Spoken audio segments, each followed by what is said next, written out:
Alright, so this is my running of the New Forest marathon course that's in the New Forest Ironman, the Forestman. A few photos and a few little clips, and this is Sandy Balls where we start.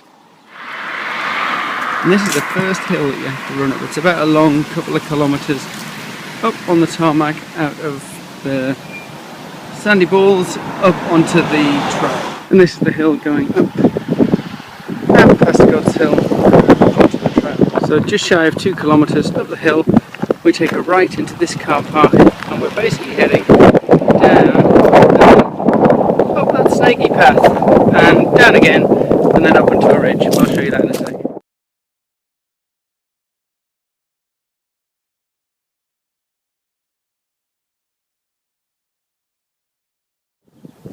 So we've just climbed up there. It's about 3 k's in, and we get onto a sort of flatter section at the top. As you can see, it's all pretty stony, but you can get away with a normal trainer, I reckon, if it's quite nice weather. It gets really boggy and wet up here if it's been raining, so maybe certainly a trail shoe for them, I would say.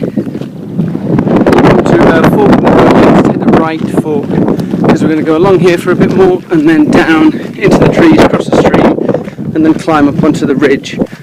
Just a quick thing now about pacing, actually, in case I forget.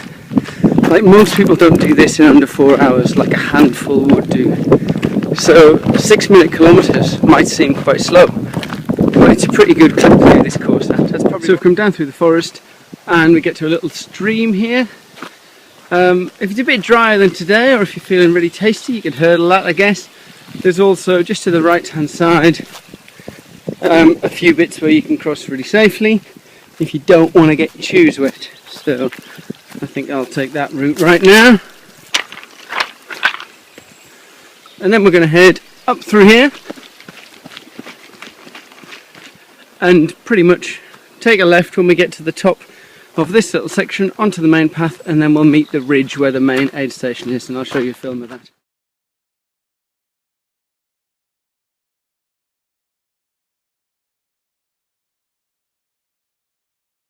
Okay, so we're just under 5 k's in now, and now we've got to the bit which is basically the 3 laps that you do is all based on this path here. So where we're standing here is normally the big main aid station over here. You come up from this direction, and then you turn left, go down there there's a turnaround point which we'll get to and I'll show you, and then you turn around, you come back along here, that's the aid station, then you head along that section again, which I'll show you, and there's another turnaround point at the end of the road basically, and then you come back to here, and that will be 1 lap. You've got to do 3 of them. You get your bands at the far end over there where you turn around. You've got to do 3 of them.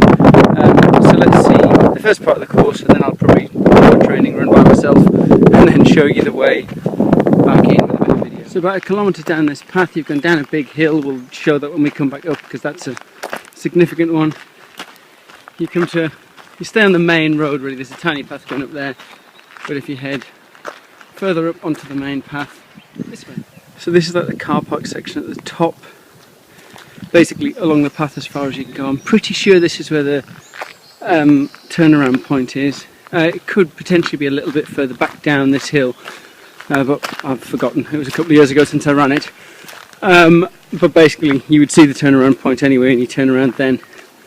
So now we're going to head back down. There was actually a decent climb coming up to here.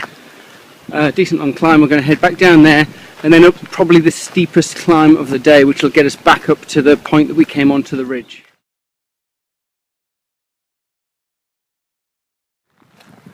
Okay, so this is probably the toughest hill that's on the ridge section. Don't be afraid to walk up this one actually. Most people do, even the people who'll get the fastest laps on the day. Pardon me, bit of a march up here. Take on board a bit of food, no bad thing. Particularly at this little section where it gets quite steep. So we're up to the top again, just over 10 k's. We're going to head that way till we turn around and then come back and complete 1 lap.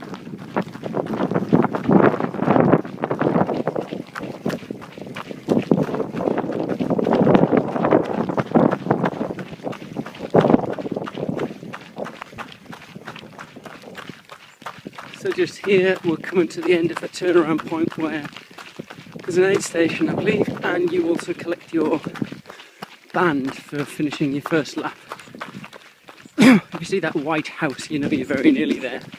And we're going to turn around and go back up to the top point. So you turn around, you've got your wristband, and then you've got a relatively steady but sort of zigzagging climb up to get back on top of the ridge. And then it's pretty much flat, to be honest, along the top to get back to the main aid station.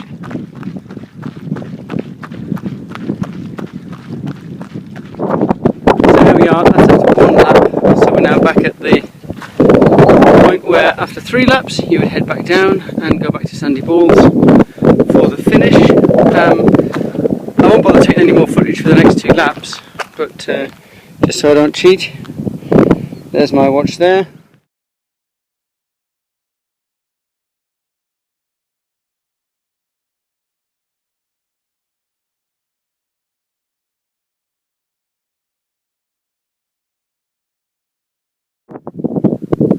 Okay, here we are back again, a couple of laps done. There's my proof for anybody who thought I was making it up. It's quite slow going today, it's really hot, which you probably all yesterday too. So we're back, we've done 3 laps, we're going to head down where those old chaps are and head back the way we came towards Sandy Ball. So we've headed down the path, it's about 4.5 k's to go I think from here, and then you get a bit of respite through these trees when you head down. In my case right now, for a bit of a dip in the stream, I think my feet are boiling.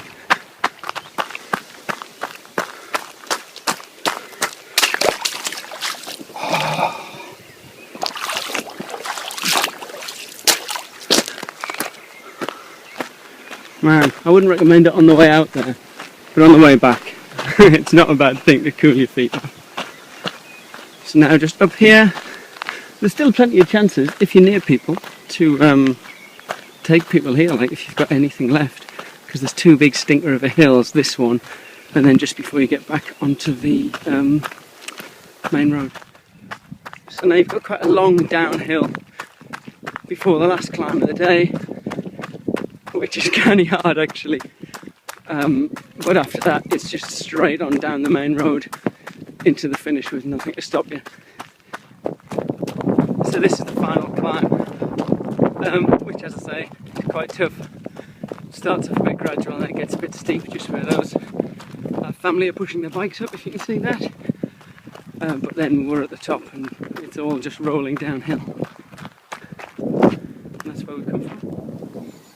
Okay, so my Garmin stopped at the marathon distance at 4.5, and we're about probably about a mile up the road still, just at the first car park you come to. I think that might be because the first turnaround point, maybe I went a little bit too far, like further than you would do in the normal triathlon, which was good news actually if that's the case, because it's just like quite a long climb up there to the actual turnaround I used.